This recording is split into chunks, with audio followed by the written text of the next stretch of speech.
Yo, what's good, peeps? Welcome to episode 2 of the Drew 313 podcast. Man, this is what I'm talking about here. This is what I'm telling you guys. I'm taking some people here that you guys have seen on the round table. You've seen them on different football YouTube channels and in the community. So if you're really part of the One Pride Nation on YouTube, you've seen this guy plenty of times. And I'm really excited to have him here on the show. He's the first guest on the podcast. So I think it's gonna be pretty cool. He's got a pretty cool, interesting story, and I can't wait to share it with you guys. But Avery, man, of Detroit, or I'm sorry, Spirit of Detroit podcast, man. Welcome to the podcast, man. How you doing? I'm good. We got to get that name right. Yeah, I know. I butchered it. You're good though. You're good. I love it. This is It was the real. whole two podcast thing back to back. It didn't fit right. Yeah. Hey, look, man. I rehearse in the mirror for some of my stuff. So, It's not I can't scripted, give you man. no pointers. It's not scripted. Yeah.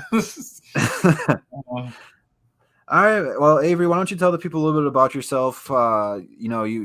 You've served. You currently are serving right now, which I greatly appreciate that, and everyone watching, I know they greatly appreciate that, and that's really what I respect most about people when they serve is they deserve instant respect and all the good things people get, like all the free food and going to ball games, like they deserve that plus so much more. So really, if you guys could just thank him for his service first and foremost before we even get to know him behind that, I would greatly appreciate that. But Avery, I don't want to talk too much on your behalf. Why don't Oh you go ahead yeah. and tell the people a little bit about yourself? Yeah. My name is. Well, I think we know when my name is Avery, but my name is not Giovanni. My last name is Horton, but but just call me Giovanni. That's the show name. I love the fact that you support the troops and support service. I love that. I think when people just they thank me for my service. I think with a lot of service members we don't because we all play a small role in a bigger piece. We all have our little jobs and we all be like cognizant of doing our mission, but we don't really think we change in the world. Um, as of now, like before I was a mechanic in the army. Now I'm an IT specialist and I'm headed on deployment next year. So doing these shows is really almost like an outlet, because just to build with this community, that's and connecting with the community, and I respect people back. Um, but it means the world to me. And on top of that, with a caveat to what you said, like instant respect for sure. I appreciate that. I do. So right now I was supporting the logistics for a COVID mission. So all the software, all the internet access, even the cloud that all your COVID stuff goes to is operated by a team of like 5 people in Michigan. So I see the names and all that stuff and all that stuff. So I know if I just have a bad day one day, that system go to hell. You can't be verified. So sometimes I think about that and I realize like, oh shit, I am important. Sometimes with soldiers we don't think we important, but we are, and it's citizens like y'all, that really make us valuable or make us feel valuable. Because even when you go out your way and thank a veteran, like it hits home when at the weirdest times for veterans. So, um, yeah, I guess I said something long winded, but I don't know. I talk No, like that man, it's all all the time. good. I talk like that all the time. So, um, also besides the military, I'm also interested. I usually dated a girl, and that changed my major all the time. Hmm. So whatever she was interested in, I was interested in. My mom went to U of M. I hate U of M, so I went to Eastern. I hated them. I always thought they was pretenders, like they was always trying to be elite. I think the last time I rooted for U of M, I was like probably 13. They went to the Rose Bowl. with Reggie Bush. I think that was Reggie Bush or against Reggie Bush. It was against USC, and I was like, these motherfuckers really think they're good. They played somebody real for the first time ever, and they're not good. I'm like, all this bullshit is a lie. So I started looking at their teams, and I fell in love with State because they never conformed to that. Because I grew up in a Michigan household, Michigan everywhere. And then at 13, I guess I started thinking I could make decisions. So, so so I went to Eastern, and what I was really interested in was film. I was really interested in film, making music videos. I was really interested in that. Anybody, photographer, like anybody, like photographer wise, they was not trying to train me. So I had to like rely on myself to get the right shots and get the right edits, and then that's what I provide in my channel. I try to put a lot of edits, a lot of cuts, a lot of things I don't see other YouTubers do because of my film background and my love for film, like the point of Casablanca, the visual, how visuals elicit emotions. I always love that, I always love those things. So it's really important for me just to implement the emotion of the city. So when you see Spirit of Detroit, I'm showing the architecture, I'm showing the faces of people, either photographs I took or stock footage. I'm showing the vehicles. Like think about a Chevelle, like a 1971 Chevelle that's abandoned. It's a beautiful car. We know it's a beautiful car, but it's almost been forgotten. So to have a shot that kind of that fades out or pans out, and I show the Chevelle, and then I show the dilapidated houses, this, that, and the third, but I'm talking about we're a team that's been forgotten, or a team we're a city that's looked over.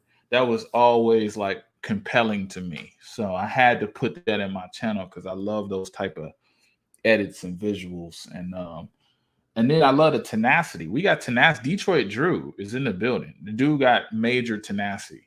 The dude don't take no shit. This dude I've seen him in live action. I've seen him in action. Okay. This dude don't take no shit. Like I like people like that understand, like, I'm not about to go along with the goofy shit. Like we're not about to. The Lions are gonna win 20 games. Like, I'm not about to go along with the goofy shit. So he a realist. Now, I appreciate that. Thank you. Hey, look. The only time I disagree with your ass was that them boyish shit you put out a couple weeks ago. I wanted to respond to you so quick, man. I was like, ooh. And I had a video idea, so I was gonna have the sad violin and shit, and I was gonna have you and everything came and fade into it, and Crispy Flakes, and I love Crispy Flakes. He put on for the city. He continues to do that. And who else was talking that shit? Who else is talking that shit? I like Sekou, but that's J-Mo's like boy, right? Oh yeah, J-Mo. Yeah. Why do we not develop our We ain't got time for that shit. Not this regime. We ain't got time. Before it was like mismanagement. This regime, nah, they in a 3-year window, 3-year they trying to have a 3 or 4 year rebuild. They not trying to. I was afraid they was gonna trade for Karl Anthony Towns. I was afraid of that. I was afraid. I was like, don't give up this young core for that motherfucker, please don't. And they doing it right. They doing it right. We still gonna draft in the top 10, but they doing it right though. I mean, the East is going to be super tough this year. I mean, every team got pretty much better top to toe. Yeah. I mean, the Pistons could be in the play-in tournament picture.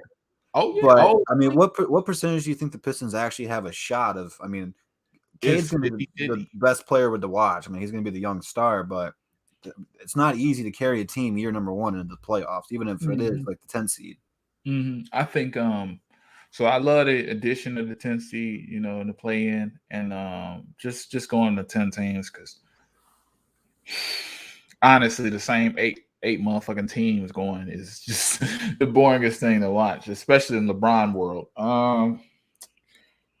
What I want to tell you, man, is it's a 50-50 shot because I think they go 42 and 42 or 41. I'm taking the under 41, okay?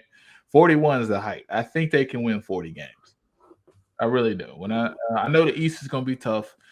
You know, you got a lot of people in the East chasing championships. Ironically, after LeBron left, they actually developed their teams and they actually care about paying everybody like the Bucks. Um, they see Toronto took advantage. They're like, let's hurry up. Brooklyn even got involved. They're like, let's hurry up. And Miami got involved. Oh man, Miami took it over the top with that one, didn't they? I say we probably attempt seed at best. If we do lose the play-in, that's just because we're not looking for them to dominate. We're Right. looking for, and you know what? Dwayne Casey ain't the guy. I don't think he is. I think he's a bridge coach at best. I know he's been coach of the year. I know he's been phenomenal. I know he was with Toronto for 7 years. He developed, blah blah blah. I think I like the way he scouts players. I like the way he developed players. I don't like his management in risk situations. There were some games last year, and you could see it. I think my boy Brandon caught it, where it's like, "Oh, the Pistons tanking." I was like, "Why do you think they tanking? Why do you think that? Look at this lineup, Avery. Look at this lineup." That's what he was saying to me. He was saying, "Well, they put Blake Griffin in. He can't jump, Avery." I was like, "Man, bro." I'm like, "What are you talking about? They put Blake." And I'm looking down, and they got. I remember that interview. Blake said, "I thought the offense would run through me, but when it did, we lost the game." The fuck are you talking about? And I think they're better. I think Killian Hayes is better than what people are going to be expecting. I think who my man number 20? I want to say Jackson. Yeah, Josh Jackson. Yeah, he about to be a dog. He about to be that Rasheed Wallace type because he don't give a fuck what he say to somebody on the court. He gonna say, I've seen a lot of people saying that Rasheed, like he's our Rasheed. yeah, because he has that spirit about him, and I was looking for that because Cade to me is that Billups archetype, a solid leader. Not he's vocal when he needs to be. Not he doesn't. He's a star, but he doesn't act like a star. And then I saw the Killian maybe rip if he could shoot, if he developed his shot. Obviously, Ben Wallace archetype with Stu. But we need a dog in there. We need a motherfucker that's willing to hit somebody. You know what I'm saying? Like willing to bring that Detroit. And who better than the Detroit native? Who better? I mean, Jamarco Pickett can do it. I think they're trying to establish that part of it because I mean, if you look back through the course of Pistons history, we've started with the backcourt. The bad boys. They started with Isaiah Thomas. Then they got Bill Laimbeer, but then they drafted Joe D. And then they became an all-star backcourt, went on to win 2 championships. 04 team, they started with Big Ben, but then they required Rip and Chauncey together, and it fit. We have the same pieces to build that next championship team. We have the foundation, we have the core pieces, we got the front court. I really like Beef Stew. And now we've added guys like Josh Jackson last year, like you said, he brings that Detroit mentality. But Kelly Olynyk's kind of that. I don't want to call him a dirty player because he's solid. He's solid. He's not great. He's not going to be the best player every night, but he's a tough player. And these guys need to learn the toughness. If Beef Stew was more aggressive and stuff, like the sky's the limit for him. And I'm not saying like anything bad about him, but Kelly Olynyk's is going to show these guys like you have to play physical at the times if you want to win the big games and stuff. So hopefully that will transition and rub off on some of the younger guys, and they'll get more edgier and more physical, which it all takes time. They're young kids. Right now they're admiring playing LeBron and Giannis and Cade, although Beef Stew didn't really like Giannis there. But they're still new. So, I mean, they're going to get that edge. But like I said, I like Josh Jackson. He went toe-to-toe with Ben Simmons last year, and he didn't back down. So we need that mouthpiece. We need that guy who can talk the trash and back it up because he had a great year last year. Yeah, he did. And then Hamidou Diallo is probably, and they would, it's crazy is we could go 10 deep. We're not even talking about Hamidou. We can Right. go 10 deep now. And I know Jamarco Pickett is probably going to be on the Motor City Cruise, but I'm looking forward to his development. I think in college he came in, started as a freshman all the time. Then the second year he was benched. He wasn't playing that well. And then the third year he was put in position to win again. And then, Georgetown was really teaching his ass. Like, he was going through adversity that second year where he was benched. He was streaky player, and then he came back the third year and fourth year, damn near captain of the team. You know what I'm saying? Just doing the best. And then he comes to summer league because we wasn't thinking about Jamarco Pickett. And he was doing some shit, man. And he was doing some shit because all the attention was on Cade and all the attention was on all these other guys. I like the fact that we talking about guys, but we ain't talking about the whole team, We ain't even talking. And I know we'll probably, make our videos that we love this player and this player. But for the sake of the argument, we love pretty much the same motherfuckers. You know what I'm saying? We just got different takes on the same motherfucker that we love. Now Sekou is different. Because there's people, he needs time using that camp. J Mo, shout out to him. He was in that camp. Everybody was in that camp. I wasn't in that camp. I'm sorry, G. We chasing a chip now.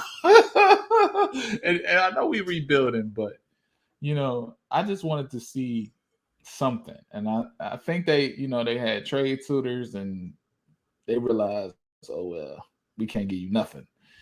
And what was that video you made? We got we traded him, and you said, why did we get this old ass player to pay him and leave? Because we got 4 picks about that old ass one. We got 4 picks, and Sekou might not even make the Brooklyn Nets. So I'd rather give these young guys on the cruise a shot because they can move up now. They playing in Detroit now. This is for real. Like, Jamarco Pickett is kills in the G League or whatever. We bring his ass up. They just got him on a 2-way contract, and sky's the limit if he proves himself. So he's guaranteed to play some NBA games. He's guaranteed to suit up. So the ball's in his court. I want to see those young players like that. And Hamidou Diallo is probably our best athlete if outside of Josh Jackson. Because just winning a dunking contest, people know what he can do. He can alley-oop. He go crazy. He's gonna be a fan favorite if he get that. If him and Killian, let's say Killian is like a backup and not a starter, and just doing the same old Killian bullshit.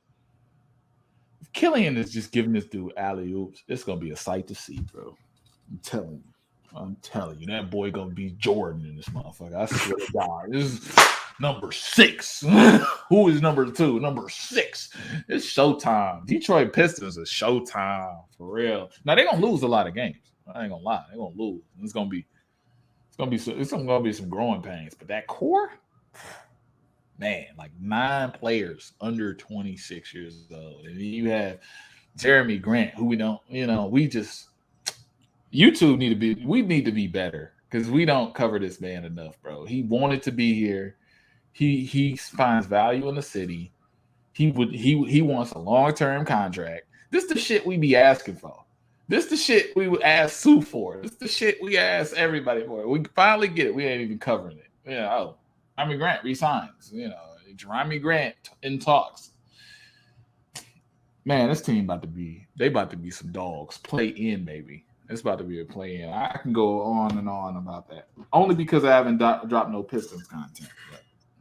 I mean, there really hasn't been a whole lot to talk about. It's been pretty quiet. Although media day was yesterday for most teams. We got to see some Pistons in the Pistons red, white, and blue for the first time yesterday. But I want to ask you about this because I don't know if you've seen it. Yeah.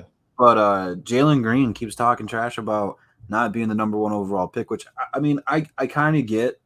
Because if I was that good, which I never played basketball that high of a level, but if I was a top 2 prospect and I went number 2, like I'd want to be number 1. It would sting, but is it? What's your whole viewpoint on him just continuing? Like it's like every week there's a new snippet of like why he wasn't number 1. Like he's so salty and he's gonna play so hard. He's motivated by it. What's your whole thought about Jalen Green like not dropping this? Well, just first and foremost, I like to say Jalen Green. Shout out to him hustling the G League. I think that's a hustle. When your team doesn't win any games, and you're out there balling with guys like who is he balling with? Who was on his team on the Ignite? Who was on the Ignite? I think George was on the Ignite. Not George. What was my man from Portland? Damn, I forget his name. He was a point guard. He was trash. He had a whole team of like former NBA players, and he was the only one balling. So shout out to him. He just honestly, I just look at his trash talk as just wasted volume. He's just like a kid. You see him. The difference in him being motivated by being, oh, I wasn't the number 1. Someone was picked over me. That's cool, bro. But you're not. You act like you was fucking Luka Garza. You was not Luka Garza, bro. Like you act like you act like you was Livers. You're not a second round pick who failed. It's not dramatic. The difference between him and Cade is really starting to show, and you can imagine those meeting rooms now when they did the draft, and they visited, Cade visited one team, and Jalen Green was getting entertained by us. But you can now see the clear-cut difference. It's maturity. His maturity is lacking. And it's one thing to be motivated by not being number 1, but it's another thing to, go ragging on a city. Just like I think Justice Winslow did this some years ago where he said, it's nice to be in a city like Miami. At least I'm not in Detroit. He said that. You can look that quote up. And I was just like, why the fuck is you speaking on us? Like you're corny, bro. Like everybody passed on Justice Winslow. Like what the fuck is you? What the fuck you want from us, man? Was you hurt? Is you hurt? And this is more about, if you notice, he's not talking about, the Pistons didn't select me. Woe is me, the Pistons, right? 1, because that'll alienate his fan base. 2, because he didn't give a fuck about the Pistons. You know what I'm saying?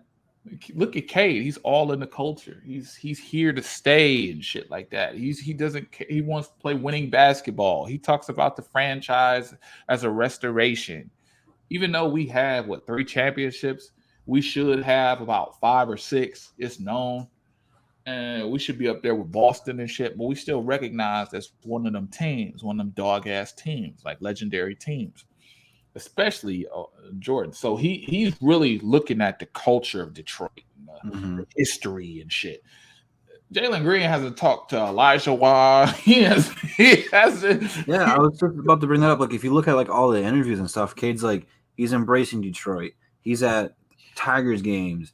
He's listening to Detroit music, and he's like embracing everything about the city. And every time you hear something about Jalen Green, it's always about like, I can't believe I wasn't number 1. Like he hasn't talked anything positive about embracing Houston or anything like that. Like, not that he's not doing that, because he very well could be, but like when he comes out and he talks, it's always about the draft. Like, move on. And Cade's already like put that behind him. And if you watch the summer league, Cade handled his own against Green. Like, he looked like the better player, but when they took Cade out and had some saving league arsenal, he went off. But I think the Pistons got the better of the players. Like, Cade's bought in already. He's, like you said, he's more mature, and I think he's more NBA ready. Whereas Green, man, he's just like an offensive juggernaut. He's gonna score the ball with so much ease. He's gonna make it look easy. But I think he's got a long way to go to becoming a complete NBA player. Right. And that to me shows again is the maturity factor, because you talk about Cade, he talks about leadership, he talks about gelling with the team. I wanted to show that I care about winning basketball. You see the sound clips of the leadership. He wants leadership. To me, it's just like, how could you not like this guy? Like, all around player. Remember the ESPN was doing that shit. See, motherfuckers like Shannon Sharp. Look, skill. I don't know skill. He was saying that dumbass shit where it was like, Jalen Green is going to be a talent, but I don't think Cade is. I'm like, what?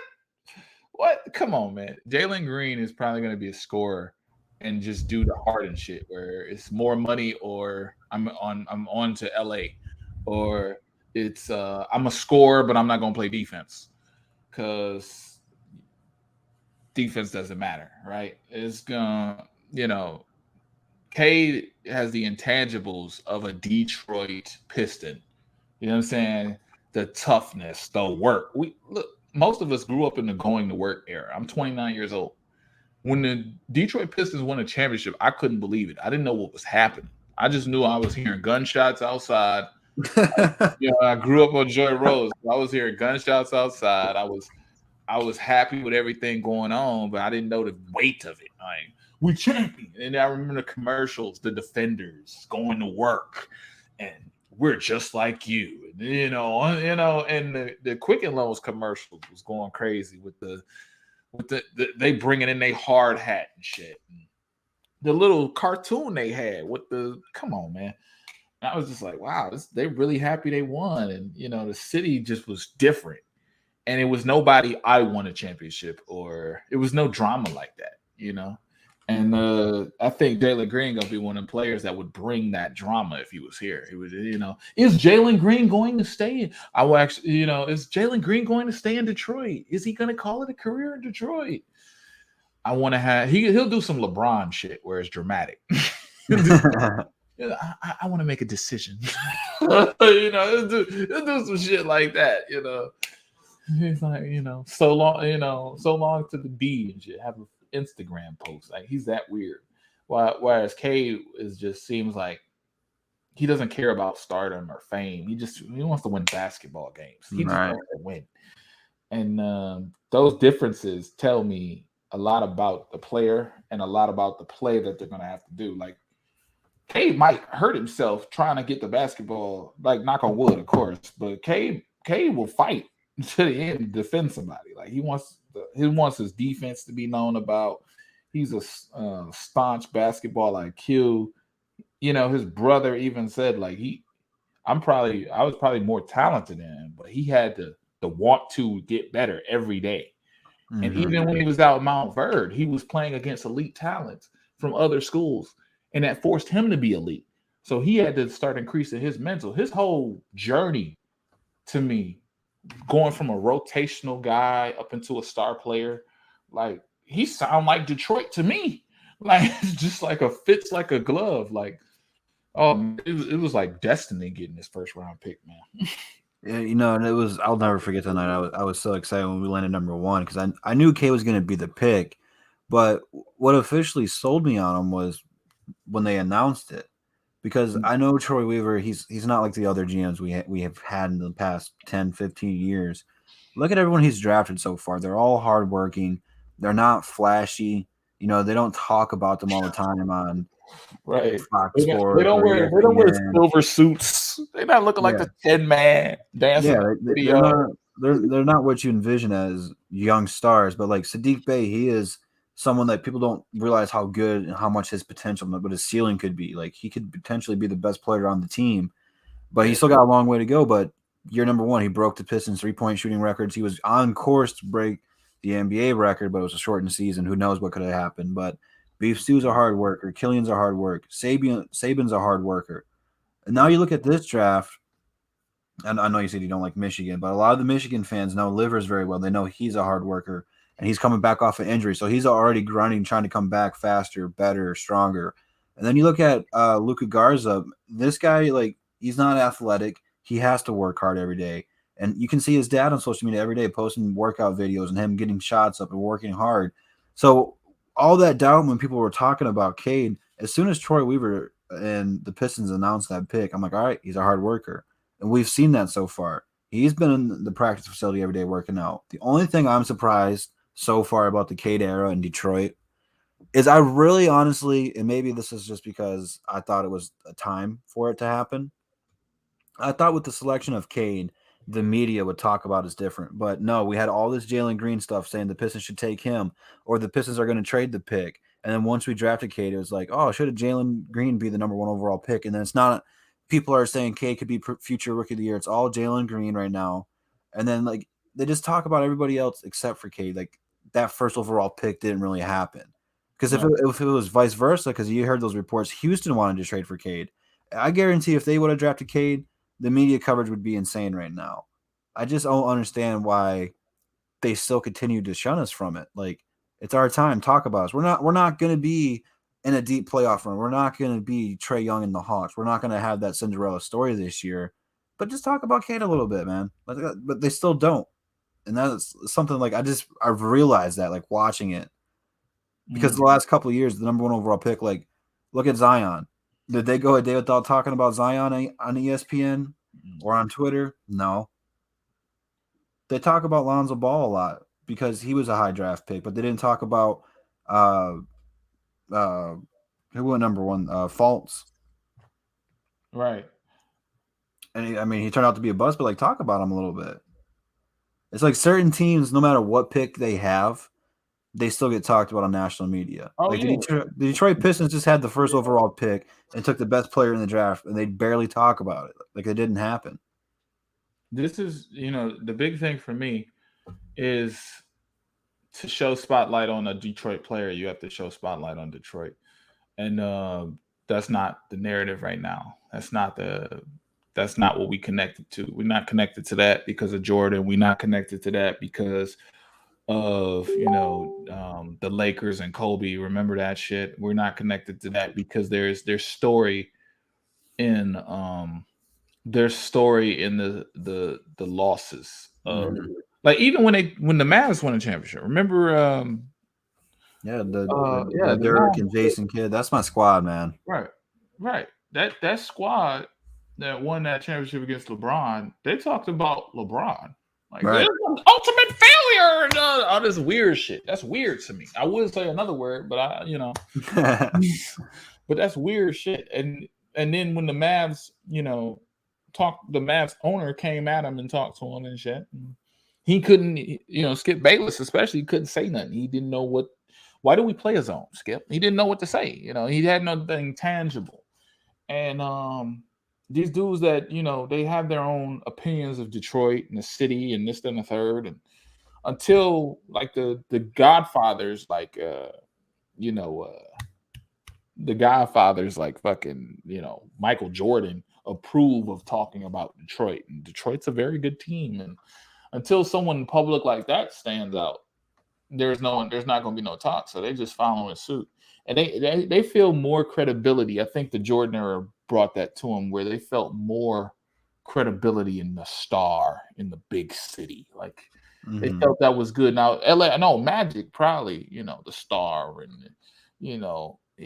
they talked about that and they saw that was a big draw, especially with the Kobe thing, RIP Kobe. And the star, like Detroit has always had when they won a championship, a team. You feel me? They've always had a team with none of that glitz and glamour shit. We're not even about that. We're not even interviewing in cameras, and we're not gonna be in y'all face. We're gonna play basketball. We're gonna go. Rip was wearing a mask taking interviews. Like, you know what I'm saying? We ain't even embracing. We ain't even fucking with y'all. We know y'all ain't. You know what I'm saying? We just care about our fans and our dynasty. We're trying to make a dynasty. Billups wasn't talking about no. Even Carmelo wanting to come here. You know what I'm saying? He was like, man, we want to win more championships. So it's already this thing of like, we just a great organization and we're restoring. But it goes on deaf ears because they want the story. They want the Hardens of the world. That's what they want. They want it. They want a motherfucker. This is what they do with Lamar Jackson. They want a motherfucker that they can. He's a god. They show the Nike commercials and all the goofy shit. And then the minute he fails at something, they destroy him. They want motherfuckers like that. The minute Kobe, remember Kobe last game, and he was not before he scored 60 points. Kobe fucking up. They was typing up a storm. Kobe misses again. But when he scored that 60, a whole tune change. It's they don't even know what they are. They frauds to me in every level. ESPN, even the motherfuckers on Never mind. Anyway, there's a street in Michigan. They frauds too. There's just a lot of frauds, man. And the YouTubers like yourself and myself and damn JMO and all your guys you connected with and Micro Mike and all my guys I'm connected with. We should create the narrative because we not even motherfuckers not even watching TV. I just read an article. Oh, Stephen A is dead last on television. Dead last on ESPN. He dead last. Max Kellerman is outdoing him. So, hopefully those old gatekeepers and narrative fuck Detroit writers, they can get the fuck out the way. They can retire. We doing this. And the YouTubers, the influencers, it's on us now to actually come up and do the thing because, just you existing and Joe Polo existing and everything King existing is beneficial to the city. They creating a void that's giving us status, that's giving us influence, that's giving us platforms, money. So yeah, don't talk about us. We gonna talk about us. We got it. Because I'm down the street. I'm 20 minutes away from Little Caesars. So I'm good. I think it's a kind of like a plethora of things of why all these big sports media outlets, they don't talk about us in a positive light. Because back in their day, they were Lakers fans or they were Celtics fans or they were Bulls fans, and the bad boys beat them up. And we played it a physical way, and they didn't like the way we played. They didn't like the way we came in there and dominated. Didn't make you look so good. So they started writing bad about us then.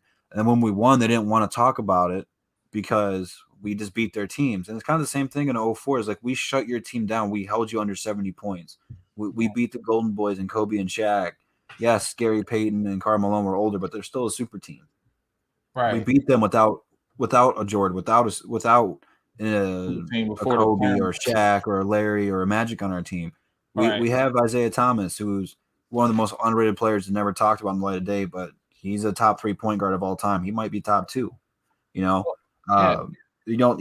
talk about Big Ben. Like Big Ben just got in the Hall of Fame pretty much off of his defensive talent alone. Like he's a superstar on defense, but they didn't talk about it. So now Detroit's been bad in many sports for a very long time now. They haven't talked about us in so long. Like I think they've kind of just like forgotten about it. It's like we're not a thing anymore. Blake Griffin just left. Why are we going to talk about them? Who do they have now? Derrick Rose ain't there now.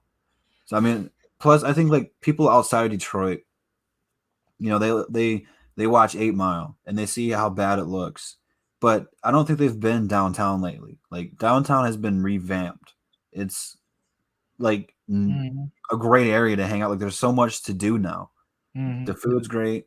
There's so many things like outside of LCA and Ford Field and Comerica Park. Like they have everything there now, and I just don't think people think about Detroit that way anymore because they're not here. They haven't seen. Right. There's a reason we call this a restore process because the Pistons. I mean, we can do it with everybody, like the Lions, the Red Wings, the Tigers. Like they're part of the city. So when the city fell, we kind of fell at the same time. Like we haven't been good, and now the city's starting to come back up financially, and people are starting to get jobs in the city again.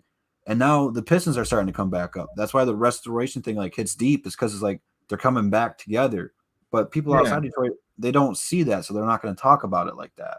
Yeah, well, I wouldn't say it's all bad. There's some people that give us credit. We got what's my man name? Damn, I'm fucked up. He has a show and he's always saluting Detroit. He's from Detroit. Rose, not Rose. Jalen Rose. Jalen Rose, yeah. And then you had Stephen A. Cripp. He said if you give those fans something to cheer, that fan base is like something to go off for. So there is something. It's just so small in micro minutes. And check this out. You got to realize when you do your YouTube podcast, your YouTube channel, you just reporting the facts. Jamie Collins got released today. That's the facts. And then you give your opinion on Jamie Collins. What they look for, and check this out. ESPN has dropped in ratings significantly. They're not even beating Desperate Housewife reruns, okay? And then more people watched ESPN in the past for for the sports, like for the little ticker at the bottom, who won and who lost. Most people did that. And now they have to give takes. Now they have to give the audience a lot more ideas, content, just to compete with motherfuckers like us on YouTube. Mm-hmm. So, and then you got to realize that ESPN, a national syndicated television show, and you got all these like little grassroots Pistons and Milwaukee Bucks and all these people. Hold on, we're getting caved in. So instead of inviting those people on to give them a platform, here's what we're going to do. We're going to focus on the coast. We're going to focus on the major markets, and that's going to give us what we need. Check this out. This is real content. Did you know that the very games, ESPN right now, they're licensed to show games, right? Mm-hmm. To show games with the NBA. That license is about 8.9 million a year, or like something like that, right? To show games, and then to have games on. I think that's the football games and the basketball games is similar, right? Check this out. Do you know that these motherfuckers from that they make like 9.1 million a year? So they really running on E. I just watched this video by Company Man. It's he does like why this company failed, and he showed why ESPN was failing, and he was like they're failing financially because no one's again is watching for the score because they can just look that up on their phone. But Mm-hmm. two, people think it's a political thing, but two, you can say politics a part of it. Sure, there's a group of people that believe politics is a part of it, but two is the fact that these take shows seem fake and they're not real. So they're always set in a debate platform. It's not a conversationalist platform. It's always set in a debate. So to debate, you can't agree. So when they have a take like LeBron James, they have to cover the coast teams to get their audience. They have to cover the Miamis, wherever LeBron is playing for today. They have to cover, meanwhile, I said today. Okay, that was a joke. Anyway, they have to cover the LA markets and they have to be set with a certain amount of with the rest of that content. They have to make an educated decision on what to sensationalize. You cannot sensationalize the Detroit Pistons in no way, shape, or form. Even Blake getting traded here, it was like, oh, Blake got traded. Oh, that happened to him. It was about him getting traded, And then when he was released, it was about him getting, or him getting sent off to his next team. He got sent off. He's gonna start with the Brooklyn Nets at the tender age of 33, and what's he gonna do? They write about spin. They hear about spin. How do we spin this? You can't spin Detroit because we're a no nonsense city. Right. We're no nonsense bullshit. We're not. Anybody from Detroit is going to tell you. Even I'll give motherfuckers credit. Even motherfuckers from Livonia are gonna tell you like some real shit. Like Detroiters are gonna say like, you know what I'm saying? We're gonna go to Myers and say it's Myers. We're not. It's called Meyer. No, it's not. You know what I'm saying? We're just so matter of fact. You can't spin us with bullshit. And that plays against the narrative trope where we have to have a narrative. Like if you see Stephen A. or you see my man Skip Bayless, if you see those guys, they have to have the Dallas Cowboys. Like that's his biggest thing, right? So since 2012, he had Stephen A. Smith and you had Skip Bayless. They argue about the Dallas Cowboys. The motherfucker get a new show with another motherfucker, right? A completely different dude, younger dude. He got the same ideas about the Dallas Cowboys that Stephen A. had. Come on now. So it's to a degree it's scripted. Those guys go in at 4 a.m. They have meetings about what they're gonna talk about, what position do they take, and then they sensationalize a debate. And they have to have a villain too. They have to have Skip as the villain this week. LeBron is not a champion. This is a fraudulent championship. Like it's like That, that's kind of like what I'm talking about, though. Is like that's Skip speaking Bayless is for like the worst with that because like it'll be a slow news day. Like this, we'll use the Pistons as an example. Like I know it's not going to make ESPN news, but like we signed Pickett, we signed Garza. Okay, yes, they're not going to talk about it regardless. But then like no, it's so dead. Like they be like LeBron played a pickup game in Miami. Does that mean he's going to the Heat? Like they talk about that instead of like something that they can actually contribute to. And I think a right. large part of it is the internet now. Like you said, we're on YouTube. YouTube's free. All you have to do is have internet access. You type in YouTube, you can find anything you want on here. So that's Right. kind of hurt their viewpoints there on their shows. But then, like you said, like I got fantasy football, I can check the scores there. I have the ESPN app, I can just check the scores there. I don't need to watch their shows anymore. Right. So they have to say all these outlandish things like Kobe's not top 10 all time. So that way people will watch, like, why the hell do they say that? Like, they want people to disagree with them so that way they'll come back. But eventually, like you said, right now, their feelings, like, people have gotten tired about it. Like, Right. It's I used to watch on this video when it first came out. I'm like, oh, it's not ESPN. It'll be different. And now it turned out to be the same. you Colin can't. Cowherd, I can't watch that guy. That guy is terrible. Oh yeah. Just bad take after bad take just to get views because they upload it everywhere. So they put it on cable so you can watch it wherever they're at in there. They put it on YouTube. They'll get a couple thousand views there. That's more revenue. They put clips on social media like Facebook and Twitter. That's more revenue there. Then they all have podcasts. So they're all on Apple Music and Spotify. And that's how they're trying to make their money and put it out on different markets, which they should. But it's hurt them so bad because it's ruined them. Like some of these guys used to be pretty good, but now it's all we have to say this to get views on all these different platforms so that way we can make more money when in all reality, like Right. if you just know your stuff, like the Pat McAfee show, he's a punter. Like he's not an all-time great NFL player, but his show is real, and his show is one of the best sports podcast shows out there, done professionally. It's better than a lot of ESPN shows. It's better than a lot of FS1 shows. It's entertaining, and players actually come on there and they talk game plans and things you don't normally hear. It's different and he gets plenty of views. So I think people have shown like you don't have to do that, but it's kind of like the easy way. If you have like a clickbait subtitle, you get people to click on it, and like your argument has nothing to do with that. People get Mhm. pissed off by that. And they don't watch your stuff anymore. So I think that's kind of like this sports media's problem right now is they're just trying to get views right now. They don't care about content. They want to get 100 million views on this LeBron James topic about him clipping his toenails before breakfast or something like that.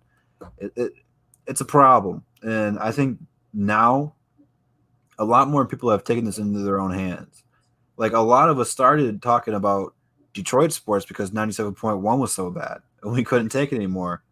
So a bunch of us came out here and started talking it, and people just naturally come and listen to you because, for one, you're not negative, and two, we're not reaching for stuff. Like we're just telling it how it is.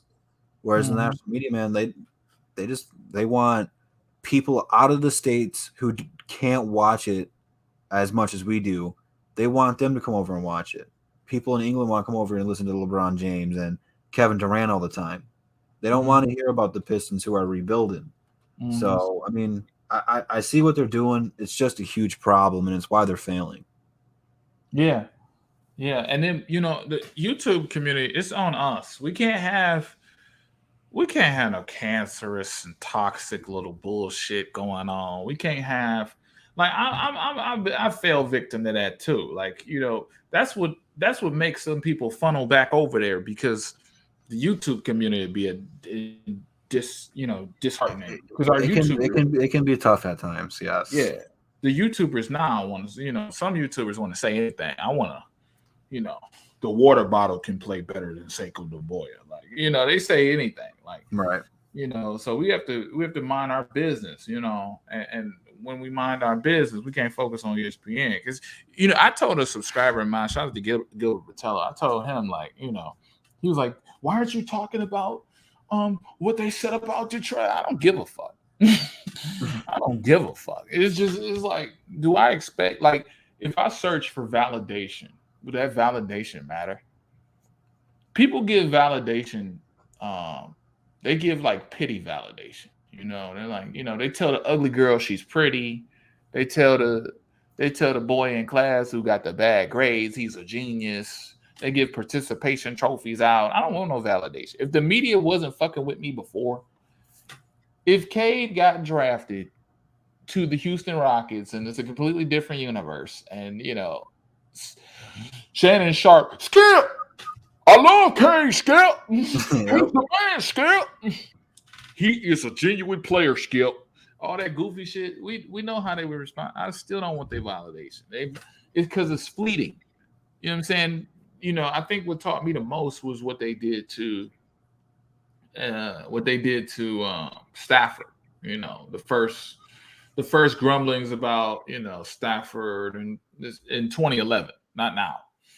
So 2011, he had 41 touchdowns, like 6 interceptions, no Pro Bowl, or he was an alternate. And they had conversations like, is he great? I don't know. Mm-hmm. And then, years later they had a conversation, right? And then he was a Pro Bowl snub, and it went to an alternate and everything. And they had hot takes on him, like he can't win, he's not a winner.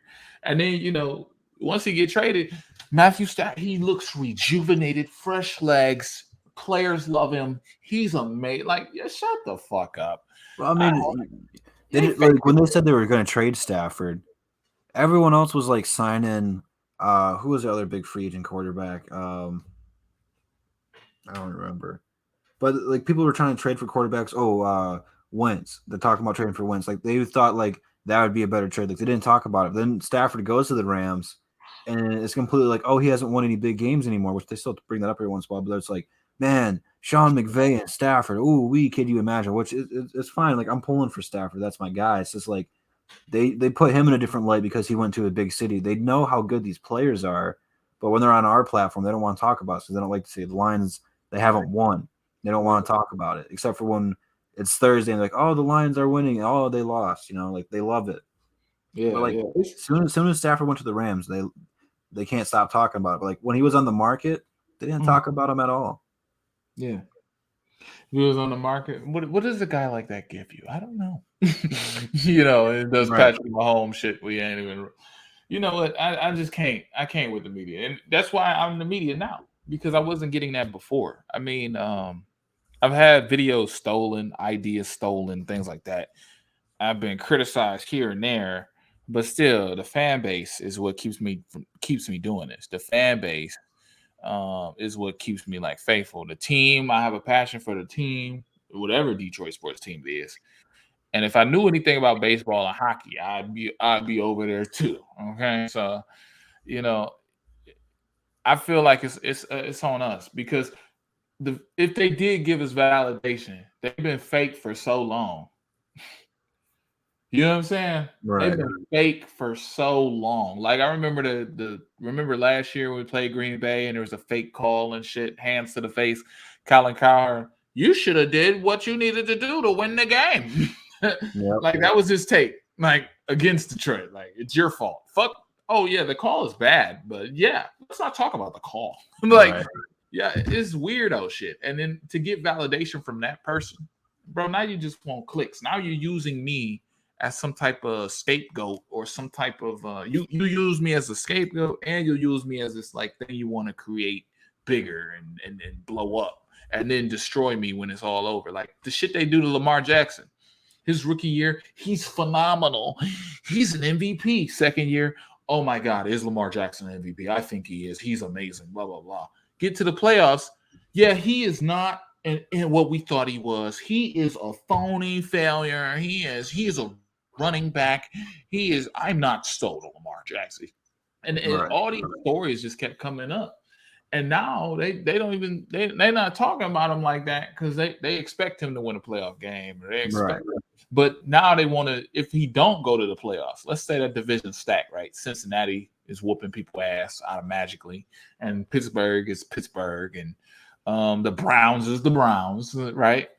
So let's say Baltimore Ravens don't make the playoffs, right? We expect them to make the playoffs, but let's say they 9-8, and they miss out, right, on the 7th seed.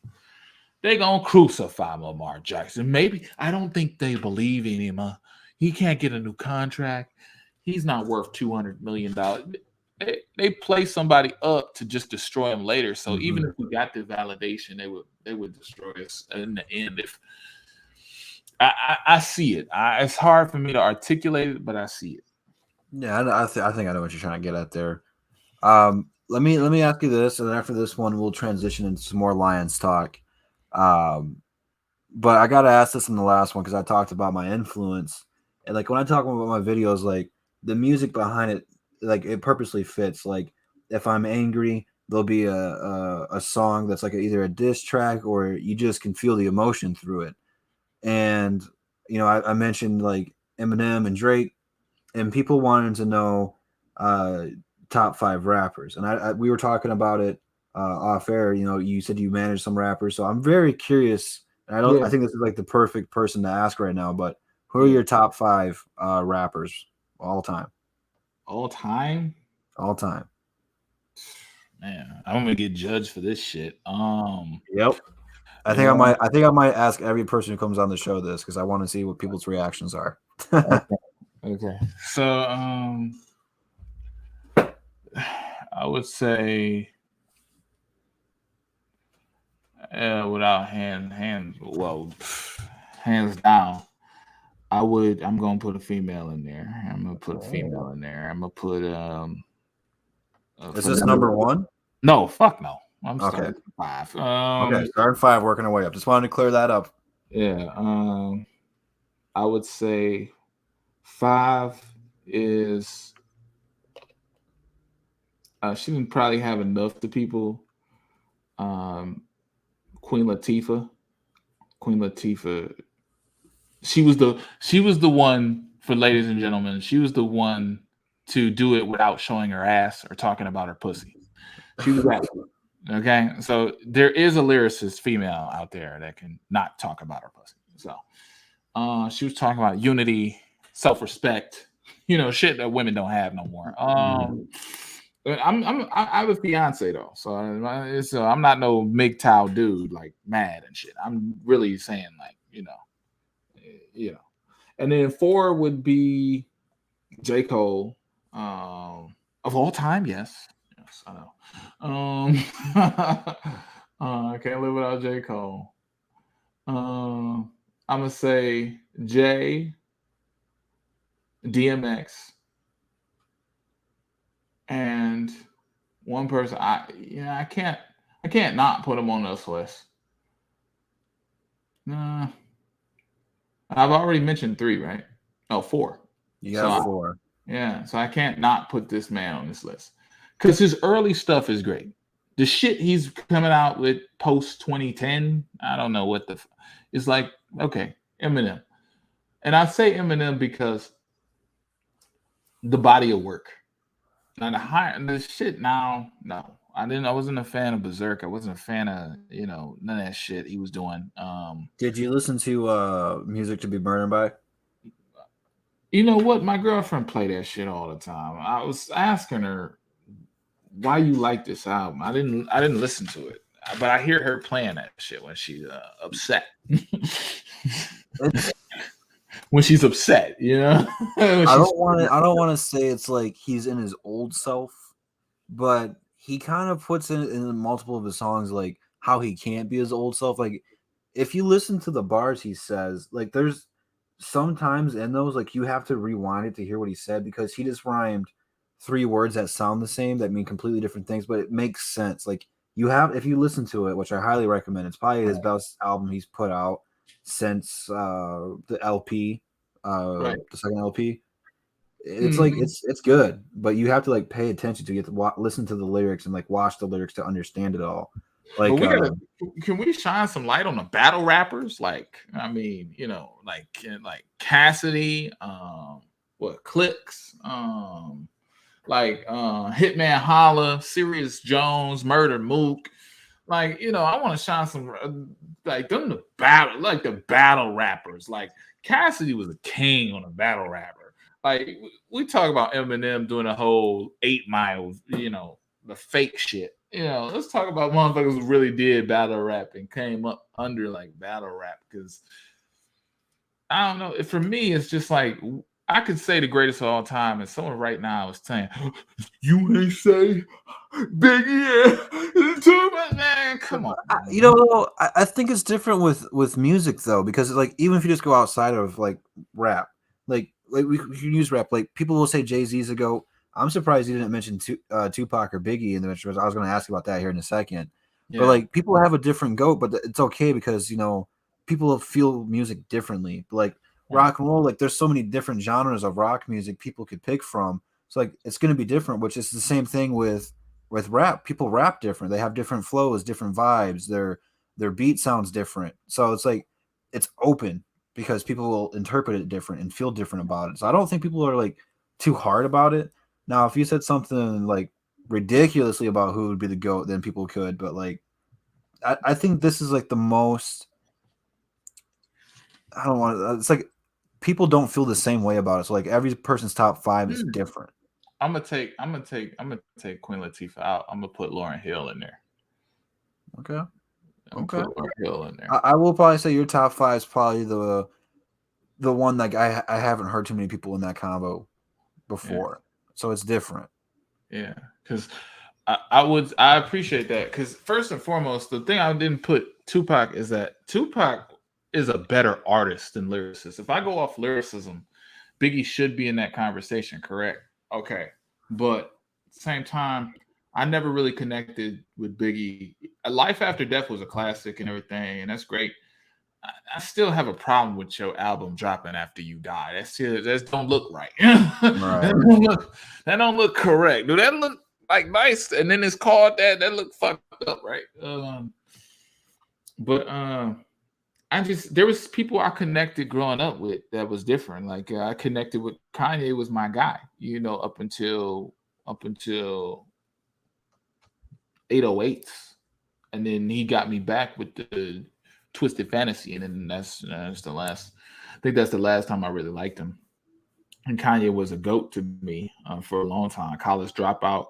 He was everything orchestral that spoke to me as a person, especially a black kid living in Detroit who was a smart kid and was being smart was stupid or some shit, or you know how kids are in high school or middle school. And he should have been my sixth for real. But he's never Uh, really the lyricist. People, well, I mean, if you listen to some of those freestyles he did on the radio shows, they're crazy. Yeah. It's like, how do you even think about that? Yeah. And I can't put Drake up there either because the freestyles he did on the radio was great, like you said. I forgot all about those. But I can't put Drake up there because he's a pop star to me. Drake is like Dose of Dion to me. Drake is like a Teflon guy that, you know, I just feel like no matter what, everybody's gonna like him. No matter what. Like the motherfucker could kill somebody. He was a great dude. And fucking and plus he's under he his raps be under construction. The whole crew be working on his shit. You know what I I'm was saying? just about to say that's kind of the reason. Like, I like Drake, and like you said, like I don't think anyone dislikes Drake. Like his songs are good. There. I like a couple songs on CLB, but Right. most of it, it wasn't like, oh, this is it. Like that's the one. Like I didn't really hear that in this album, but Right. Oh, that's a big really? problem when you can't be in top fives. Like if you don't write your own stuff, like you're automatically eliminated from it. Right. And then check this out. I could check. So if you look at if you're a rapper, right? This is real content right here. If you're a rapper, right?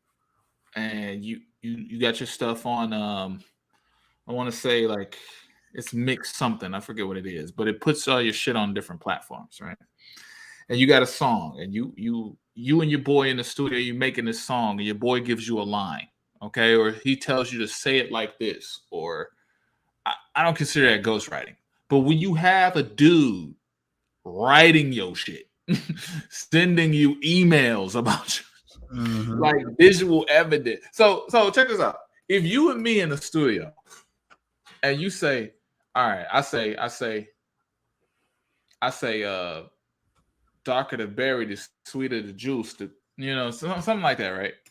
And you say, no. Say, um, darker the berry, the sweeter the juice. uh, I love a pretty lady, but I let her get loose. You feel me? I love a little lady, but I let her get loose. If you say the let her get loose line, to me, that's not ghostwriting. But legally, I have to credit you with that shit. Legally, I'm like, oh, bro, snap. Okay. But that's not ghostwriting to me. That's helping me with something. And I have to put you on this thing called a split sheet and just show that you was a writer on this song. If that's what happened, I'm okay with that. But this dude Drake be having blatant motherfuckers send him records to do, and he could do that because he was an R&B singer. He was doing that, But I think he just realized, like, why don't I get people to just write my raps and I could use different flows? And who know? You had 81 writers on what's that shit? Views. You had 81 writers. And I could see this too. Check this out. Me and you in the studio. I know you disagree, right? And I want to hear your take. If me and you in the studio, right? And you like, hey, look, man, look, just put me on, bro. Put me on. Put you on. How am I gonna do that? Give me a studio. Give me some, man. Put me on a feature or something. First and foremost, I'm not gonna put you on a feature, but this is what I do, bro. I credit you as a writer on this song just because you my boy. This song about to go platinum. This a little hit. I'll feature on your record. I'll give you a Drake stimulus package. I'll feature on your track. So you drop a track and I'll feature on it. It'll be 1 million. And then we drop it on my album, platinum views, diamond. All right, that's a plan. Whoop de whoop. Like who's who's I think Look Alive. Look Alive was like we just listened to Drake's part. That's it. But oh boy got that oh boy got that feature though.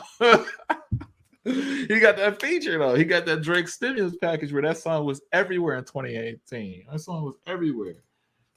And just tell me your take on that, man, because that's you understand what I'm saying though when I say that's not ghostwriting, or you just I get it, and that makes sense. I just seen one a couple months ago, like the Chronic, 2001, when Jay-Z. Dr. Dre came back. Jay-Z helped Dr. Dre out.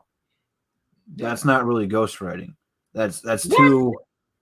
No, well, Jay-Z wrote that whole song and Snoop verse. I didn't know he wrote Snoop's verse. Bro, yes, it's a whole. I thought it said he helped Dr. Dre like piece it together. No, he was talking. I forget who he was talking to. It was like Big Boy or somebody, and he was like, "Yeah, I had to." He was like, "How did you get in the mind of Snoop Dogg and the Chronic? How did you get in the mind of them?" Well, I had a lot of reverence for him. No, obviously they the greats, and they, he was going through his little thing, right? Mm-hmm. And he was like, you had to get in the space, you had to get in their head, mentally, like, what do they think about how they are? And I had a lot of respect for what they did for the culture, like, and I was like, oh shit, this dude really wrote this shit. I was, oh man, bro. Oh man, Dr. Dre is probably the biggest hustler of all time. He's had the greats write for him, Eminem, Jay-Z. I know Drake probably wrote for him by this point, or Drake's writers wrote for him. But yeah, there was a whole interview how I think it was there's this dude named Group 82 Music. He got all these like interviews and he talks about him. And right afterwards, like, I bet some of y'all couldn't believe that, so he'll go through the real hip hop history and shit. And I'm like, man, how Jay-Z, how an East Coast rapper writing your shit? Ain't you the one who did that shit? Wasn't you a part of that bullshit? And now you got to, oh man, I could go on for that. I can go on for hours about East Coast, West Coast, and that dumb shit they had black folks doing, killing each other over dumb shit for years. And then they just gonna write a song together. Man, that shit kill me, bro. When you talk about like I think artists need to be like accountable for that shit. I'm selling drugs in my community, snapping my fingers. Like, you need to know that someone's looking to you. Like, I know that's not your job, right? To care about humanity. You're just here to get some money, but still, like, everybody on my list, to a certain degree, they need to has cared about humanity and what they say, and they spoke with a purpose. Nas spoke with a purpose. Now, Jay-Z also in the Evils, in his first album, he was talking about slang and dope and all that stuff. But in the song The Evils, he's like this in The Evils, in Moment of Clarity, he's always spoke like, this is what I did, this is what I had to do to, you know what I'm saying? Just like the old hip hop of yesteryear, whereas Oh Daddy Kane, whereas Rakim, where they speak about, yes, this is what I did this. Not that Rakim sold drugs, but I'm just saying they were accountable for what they say within their music. So it was to be entertainment. That's what Moment of Clarity is. Like when Jay-Z says, lyrically, I can sound like Taliz Kweli, you know, but I did 5 mil. I ain't rap like Common Sense. Man, come on. But them rappers that rap like common people don't make a cent. So I ain't rap like Common Sense. Like, that's not no diss. That's just like a bar. Like he was just telling motherfuckers, like, you know, I can do this shit, like, for real. But when Tupac was doing that crazy shit, East Coast, West Coast, man, sit your little ass down, man. You from Baltimore, sit your little ass down, man. They wouldn't want me in the 90s. Tell them some straight talk. Like, what the fuck is you doing? Like, you know, I just feel like, so I just get angry about it. You see like Eminem, he'll say something about popping pills. And when he started seeing like people really connecting with his music and shit, like The Stand, he had to write Stand because he was like, these motherfuckers really worshiping me out here. Right. I need to let these motherfuckers know I'm just a person. Like, he did more interviews. He was out there trying to be more involved and like, look, I say this because I lived it. You know what I'm saying? Like, I just wish rappers were more accountable for what they say. Like, I'm like, now they talk about running off on the plug like a couple of years ago. It's running off on the plug. I'm gonna run off. Are you serious? You gonna run away from El Chapo and not pay him? Oh, okay. Oh, that's a great decision. You make great decisions. You're gonna get fronted a bird and you ain't gonna, man, get the fuck out.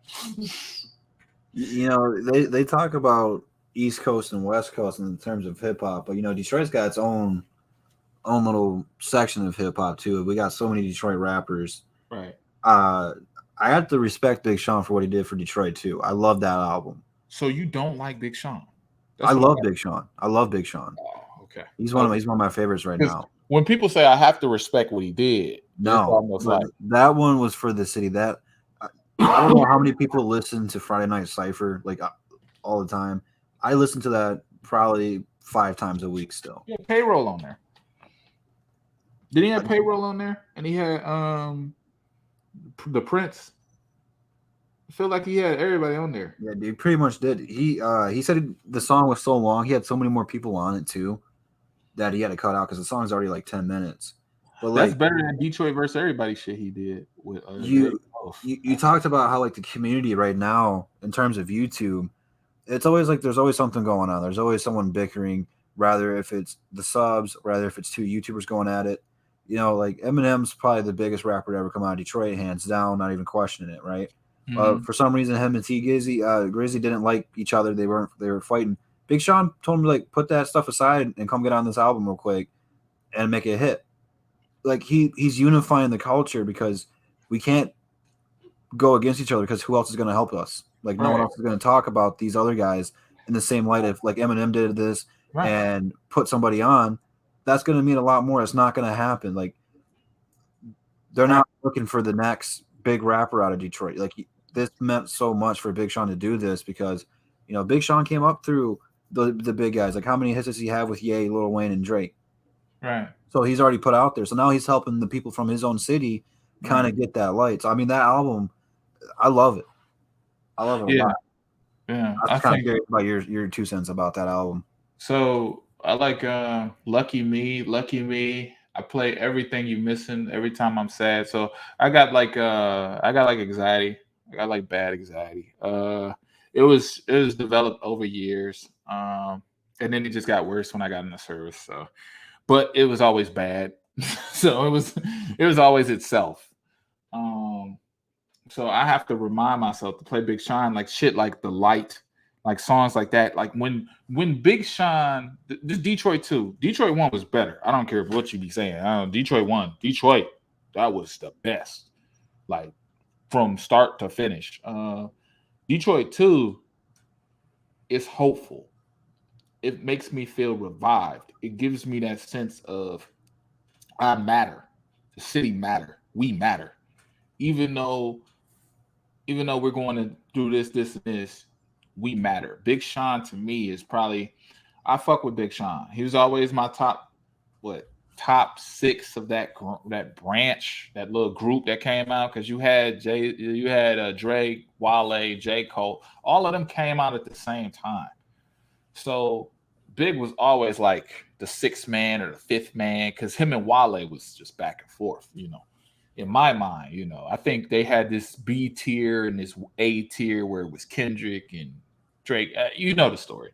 So for me, Big Sean introduction was the what's that shit called with the red shit? I want to say it's not about the lights. What's that shit called? His first album, like his first one. I think it was called like Champagne or something. That was a song on there. There was a single on there. It's the Champagne and shit. Oh, it was Finally Famous. Damn, what the fuck? Yeah, I was thinking Hall of Fame for some reason. I don't remember Hall of Fame being red. Hall of Fame was a dud. Yeah, it's a nice track, not that Janae Aiko shit. Man. I don't know. 2088 was better than that. I know you probably differ in opinion. I'm not dissing you. I'm saying like that's my raw opinion. I love that album. I love the first album he made, and then it seemed when he made the dark shit, like you said, it didn't seem like he got better. It seemed like he was doing the same thing in a different way. And then to come to find out, some years later, I met Big Sean. Me and my boy Ivory interviewed him at a Michigan. It was a Michigan concert, and my boy Ivory had the press passes. Shout out to Ivory, Violent Content, VC. He works for the Pistons. He's like a visual editor or something. And at least that's the last time, because we had a falling out. That's the last time I heard what guy he had and stuff. So he was a real dope guy. He kind of influenced me to really go after my goals with the visual stuff and the cuts and the edits. But besides that, we interviewed Big Sean. I remember just doing so much research on Big Sean and knowing his mom's story, knowing his family history. I even knew what shoe size the motherfucker had just to ask 3 questions, because we did the meet and greet where we could have 3 questions with Big Sean. And he was I was just like I forget what album he dropped. It was the one before this one, Detroit 2. And I remember him saying like he just wish he had time on that dark shit, the second one. Mm-hmm. He wish he had more time, but the label wanted this, and we had to clear samples, and we needed singles, and you know what I'm saying. I was like, I probably said something stupid to him at the time. I was like, man, you need to make more songs like One Man Can Rule the World. And he said to me, I got more songs like that. I got them. And this was like 2016. That was 2016 or 17, because I was still at Eastern. So that was before I joined. So I was like, damn, this is dope. Man, he said he got more music coming out. And Detroit 2 is the album that I wanted in 2016, that I needed in 2017, when my anxiety was the worst of worst. After falling out with all my friends, being called crazy, blah, blah, blah, all this other stuff, trying to rebuild my life. I had actually lost, this is a crazy story. I had lost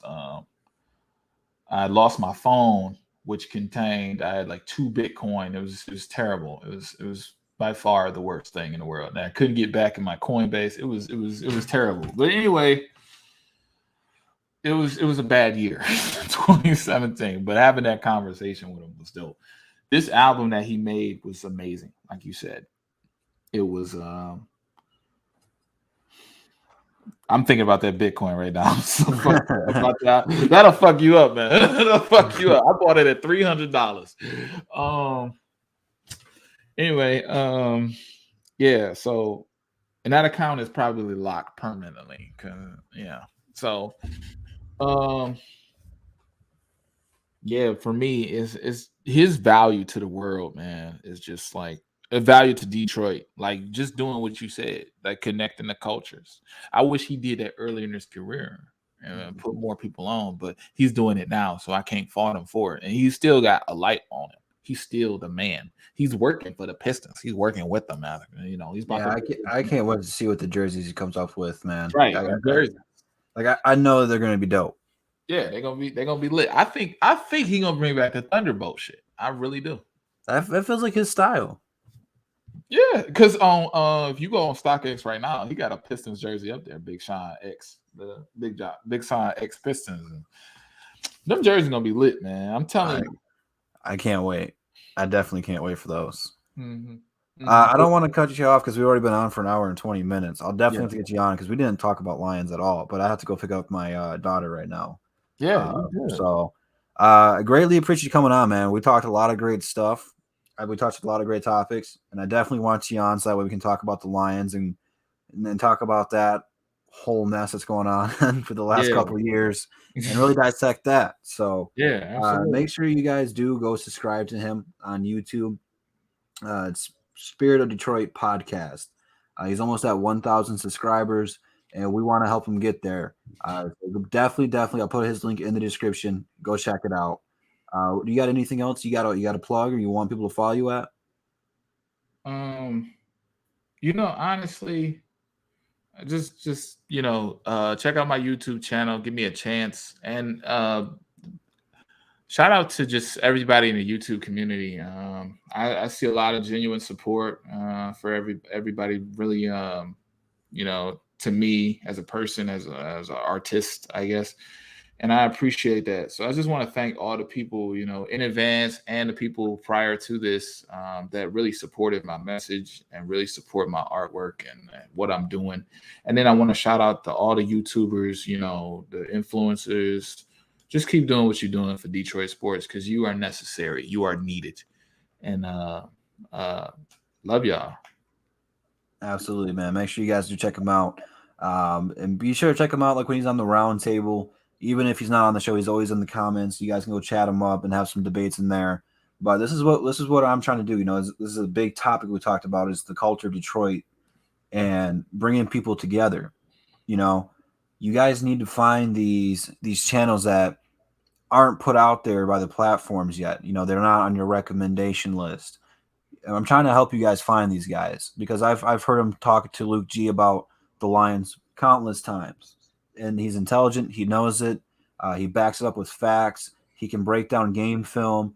And he really has a good point of view that, most people may not see the game that way. So I don't just bring people on here to bring people on here. I seriously recommend you guys go check them out. I meant to tell you, I forgot to share it on Twitter. That Lions video dropped yesterday. I really, really like that about Campbell. Yeah, I appreciate that. Because, I just felt in my spirit, man. He can't react like we react. He has to focus on Chicago. So I appreciate you. Shouting me out on that, man. Oh, no problem, man. It's what we're here to do, and it's something that I didn't have when I started on YouTube. I'm gonna tell you this right now: your edits and your videos are 10 times better than what mine were when I was starting out. Because I didn't have people to really watch a whole lot. Like Everything King was pretty much the only person that I knew about. I didn't discover everybody yet, and he didn't really edit a whole lot when he first came out, which is fine. I didn't really learn how to do that, but the more and more of the following I grew, I learned different things, and I still don't know if I can do what you do. Like I'm still not an expert. I'm still learning today, but I'm trying to help people because I didn't have a shout out or a handout. Like some people who come on here, like they know somebody, so they get an instant shout out, which is fine. It's cool to have that way, but you know, I wish I would have had that shout out, but maybe I wouldn't, be at the point where I'm at right now, But you put in great work, man, and I seriously mean that. With so many Lions YouTubers out there that cover the team, it's nice to have kind of like a different viewpoint, a different way to get to the point, because I feel like people have a lot of the same points, Right. but it's how you describe them and how you connect the dots. And you're this person who can tell the story by telling a story that makes sense, that ties it together. Like your analogies are great, they make sense, and it's just a great experience, really. And I think you have a lot of potential. Yeah. So I just think you can get to that next level before you know it. Because you Right. got editing there. Now it's about getting the subscribers, the views, and you're gonna get there because you know what you're talking about. You're Yeah. not making stuff up. You're not doing clickbait. You break down the game, and I appreciate that. Yeah, I appreciate that, man. Because I was gonna quit this YouTube thing, like, I don't know, for 3 times, especially like 2 weeks ago. I was just gonna quit because I don't like. I feel like I'll cut and edit like my Miami video, like, well, the Lions can learn from Miami Dolphins. Like, that video is probably something I worked on. I got the idea in like 30 seconds, and I found the right music, and then everything was clicking. My interpretation, my research, did a day of research, had the beginning edits done, and I was like, damn, this is the story, the essay I'm gonna print up. This is this and this, and I swear that motherfucker got 100 views in 2 days, and I was like, oh man, maybe they don't fuck with me. Maybe I'm talking out my ass. Maybe, my anxiety just started running rampant. But I appreciate all the good things you said about me. There's only one Detroit Drew, man. You're the only dude to come to about Pistons. I mean, I could go to Crispy Flakes, but after that Luke Kennard shit. Nah, Crispy's cool. He's a great man. Great man. But Luke, he was devastated, to say the least. But Don't get discouraged by the 100 views though. That it's happened to too many people, and it happened to Nomus. Nomus is my boy. I can't wait to get him on here. But he went to Twitch all of a sudden. He had success on Twitch. It's just about, you have to be consistent. When I started out, I was getting 40, 30 views. Eventually, when I hit that 100 view mark, I was excited. Now, if my video gets 100 views, like I'm hard on myself. I would be like, that's a failure. But really, 100 people watching your stuff, like, it's kind of incredible. Like, when I started out, I never thought I would have 20 people listen to me. Then when I got to the 100 mark, I'm like, man, 100 people really watch this? So it motivated me to get better. So that way I was like, all right, well, next time I want those 100 people to come back. That's a good way of looking at it. So you have to learn it. And YouTube is probably one of the hardest platforms to use, because you have to tag your videos. You have to have a cool thumbnail, so people, when they search a term, they're gonna be like, "Oh, I'm gonna watch that one. That one looks dope." You have to sound good. People have to like the way you look and the way you vibe. So I mean, it can be discouraging. It's very hard. Not everyone's made to do this, but um, I think you have a really good shot of you getting over that 1,000 subscriber mark, and then what you do from there is kind of like up to you, because 1,000, it opens up a lot more stuff you can do on your channel. The sky's the limit with the edits, man. You can have a dope intro. Your transitions could be clean. Like, that's a useful tool to have, and a lot of people either have that or they don't. But when you can make a point, like if you talked about the Stafford whole thing, you edit it so it looked dope, people are going to come back and watch it. It's just, you have to stay consistent with it. Yeah. You can't give up on it. It takes time. I didn't have 1,000 subscribers for like the first 2 or 3 years I did YouTube. Woo! Yeah. My videos were not good. They were terrible. I hope a lot of people never watch those videos. But you have to learn from it, and you grow from it. Eventually, it'd be like second nature to you, and you'll start to get the hang of it.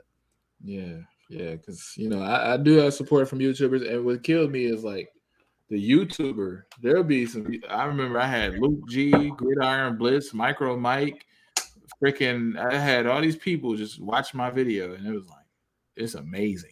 Yeah. And then it had like 50 views. I'm like, damn, I feel like one of those rappers that be like rapping their hearts out, had that real heat rock, had it, you know what I'm saying? And someone go turn on Ludacris or Lil Wayne, like what? like what? Like, and what you said really inspires me, man. I will check out your old videos though. I will. Oh man. But They're that's bad. really inspiring, man. For sure. Thank you wholeheartedly, man. No problem, man. It's what we're here to do. You know, and eventually, like once I got recognized, like and I got into the DSA, they helped me learn the techniques and like how to stream and how to use this platform here we're using right now. Like they helped me out a lot. So I mean, once you get there and more people see you, the more and more people are going to reach out to you to help you. So I mean, you just got to keep what you're doing. If your video doesn't do what you think, don't beat yourself up over it. Just think about, all right, that one didn't do so well. So what are the people going to watch? And kind of go from there. Like you can use the same story a different way. You just reword it different. You make another point, and you'll be surprised. A lot more people will watch that just because of the way you worded it. So it takes time, and once you learn how to get people to come in, I don't think you're gonna have any problem getting people to stay and subscribe to you. Yeah. I mean, I'm just a lowly U.S. soldier trying to be the next Detroit Drew, but there can only be one true Detroit Drew. Oh man, I Yeah, appreciate that. I appreciate you, man. You, everything came, man. Beast Morris, y'all laid the groundwork for this. Gridiron, Luke G, all the guys who came before me, man. And shout out to the new guys, like I believe his name is Mike Van Horn, Amon Analytic of Analytics Den, Nomis, I believe is newer. Just like shout out to them and the guys who all you got to do with your YouTube after 100 videos, this for new people, not for me, because I'm dealing with some like first world problems.